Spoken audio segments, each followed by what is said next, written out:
নমস্কার বন্ধুরা, আমি ডক্টর শুভেন্দু হালদার। আজকে আপনাদের কিছু হেলথ নিয়ে টিপস দেবো। প্রচুর প্রচন্ড গরম রয়েছে।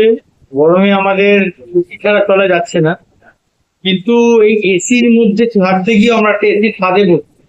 এসিতে থেকেও আমরা দিন দিন অসুস্থ হয়ে যাচ্ছি। সেটা কিরকম? আমরা কি করছি, গরমে বাইরে বেরোচ্ছি, বাইরে বেরিয়ে কাজ করছি, ফিরছি ঘরে, সঙ্গে সঙ্গে এসি চালিয়ে এসি ঘরের মধ্যে ঢুকে যাচ্ছে।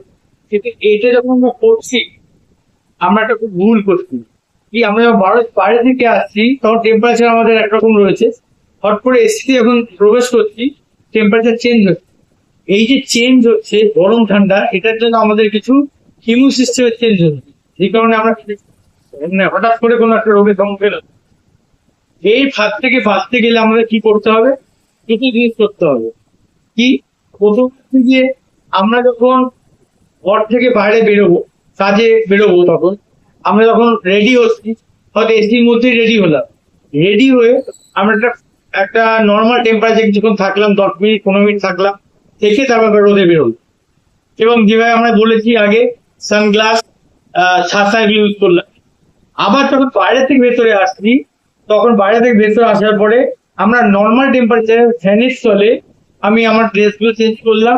সেই সময়টা চলে গেল, এখানে 10-15 মিনিট থাকলাম, থেকে আস্তে আস্তে গিয়ে এসি ঘরে প্রবেশ করলাম। আপনি যদি এই রুলসটা ফলো করেন, আপনার খুব তাড়াতাড়ি অসুস্থ হবেন না।